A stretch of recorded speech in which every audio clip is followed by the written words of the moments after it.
Binalita at binigyan pa ng regalo ni Chris Aquino ang ginahasang volunteer nurse na tinawag sa pangalang Florence. Unti-unti na raw bumubuti ang lagay ni Florence at nakapagsulat pa ng mensahe ng pasasalamat para sa mga sumusuporta sa kanya. Nakatutok si JP Soriano, exclusive. Ito ang sulat kamay ni Florence. Mensahe niya ito sa mga tao at grupong nagdasal at sumuporta sa kanya. Maikling pasasalamat lang ang gusto niyang ipaabot. Maraming salamat. Thank you po sa lahat ng tulong niyo. Saksi ako nang isulat ito ni Florence sa isang papel nang pahintulutan kami ng kanyang mga magulang at ang Southern Philippines Medical Center na makamusta siya. Ngayon, she can walk, and she can even talk, and she can even remember and recognize people. Pero kasabay ng magandang balitang gumagaling na si Florence, ang katotohanang nanunumbalik na sa kanyang alaala ang malagim na sinapit. Alam niya, pero the thing is, I don't think she can remember events. No? May idea siya on what happened the night before, nasa video siya. But the thing is, wala lang siyang may lapse of memory lang. Ayon sa kanyang doktor, malabo pa raw sa ngayon na makilala ni Florence ang mga humalay sa kanya. Meron pa rin daw kasi siyang tinatawag na selective memory loss. Sa November 17, birthday ni Florence at ngayon pa lang, pinaghahandaan na ng pamunuan ng ospital ang kanilang ambagan. Kagabi, dinalo ni Presidential Sister Chris Aquino si Florence. Nabalitaan daw kasi ni Chris sa tagahanga niya si Florence, kaya nagdesisyon siyang dalawin ng dalaga para raw makita ang kanyang kondisyon at ipaabot ang kanyang advance birthday gift. Sinamahan si Chris ng mga doktor ni Florence at ni dating Miss Universe at environmentalist si Margie Moran na taga Davao. Pagpasok ni Chris, agad niyang binati ang dalaga. Iniabot ang regalong latest issue ng magazine kung saan si Chris ang cover at soon to be released na libro tungkol sa pamilya Aquino. Sadya po namin hindi papakita mukha ng magkaanak ni Florence para sa kanilang seguridad. I asked her, ba't mo ako gusto? And then sinabi niya, fan lang talaga. Sinabi nung nanay niya na maraming salamat daw dahil parang ito na siguro yung pinakamaligayang nangyari sa kanila in such a long time. Kinamusta rin ni Chris ang kalagayan at kaso ni Florence at tinanong kung ano ang gustong iparating sa presidente. Ang hiling lang daw niya kay Pinoy, katarungan at seguridad para sa kanyang pamilya. Naging emosyonal pa nga ina ni Florence nang makausap si Chris. Matapos ang halos isang oras sa pag-uusap, umalis na si Chris, bit-bit ang pangakong ipapaabot sa Pangulo ang hiling ng pamilya. Personal ko din ipapaalala sa kapatid ko, most especially because apat kaming babae na kapatid niya. So siguro naman na yung pagmamalasakit ng isang kuya, maibibigay naman ni Noy sa kanya kay Florence. Mula rito sa Davao City, JP Soriano, nakatutok 24 oras. Kuwang-kuwa sa CCTV ang pagnanakaw sa isang shop sa Maynila. Dalawa sa mga suspect arestado sa tulong ng video. Nakatutok si Jay Taruk.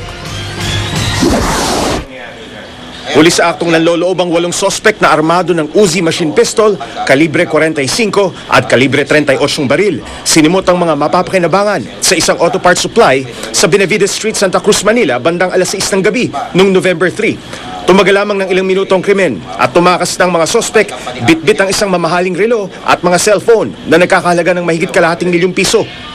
Matapos ipapanood ng hepe ng Station 11 ng CCTV video sa isang asset, isa-isa niyang kinilala ang mga salarin. Meron akong isang informer na na-produce. Tapos pinakita ko yan. Anong sabi ko ng mga... Sabi nung informer ko, sir, positive. Ika niya, kilala ko. Yan na yung grupo. Tapos pinangalanan niya, isa-isa na yan. Yan na yan si ganto, mga nickname lang. Identified? Oo, identified niya. Pero kagabi lamang, umatake na naman ang grupo. Ang Goldas Marketing sa May T. Alonzo Street, Santa Cruz, Manila, ang biniktima. Tinatayang 20 hanggang 30,000 piso ang natangay nila. Holda pa naman mga alahera sa mga alahas. Tapos tinanong ko yung informer ko, sabi gano'n, totoo sir, meron, yun nga, the same group yan, yun din sila. O di, sabi ko, subukan uli natin ngayon, subukan uli namin. So sinubukan uli namin kagabi, nagkataon yun, natsyempohan namin itong isang to. Nagpositibo ang operasyon ng mga pulis. Arestado sina Arvin Pizarro at Dakila Villarta. Inamin pa raw ni Pizarro na siya ang nakaitim na jacket at nakakap sa video. Si Villarta naman daw ang lookout noong November 3. Pero nang makausap namin ang dalawang suspect, nagbago na ang ihip ng hangin. Nakita daw kayo sa camera eh. Hindi po. Ha? Nung araw na yun, nanonood ako ng Manny Pacquiao.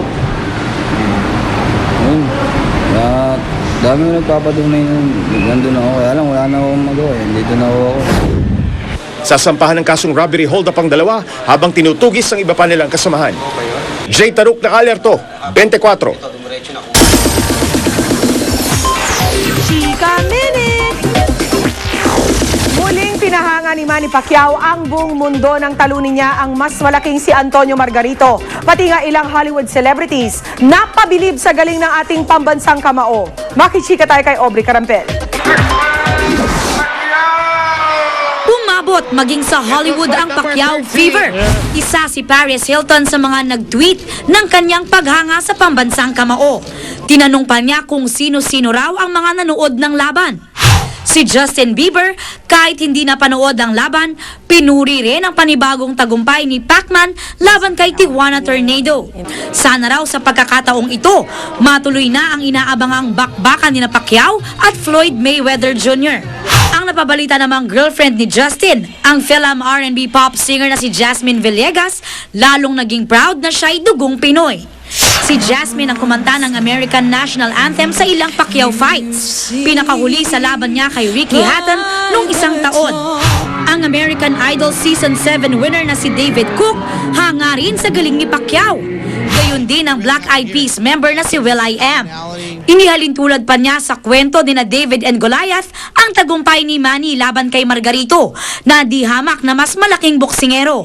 Si Nicole Richie, ipinangalandakan na si Pacman ang kanyang manok.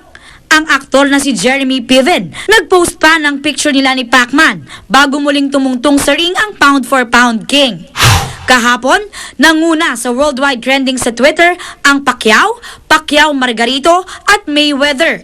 Gayon din ang Margarito, Filipino pride at congrats Manny.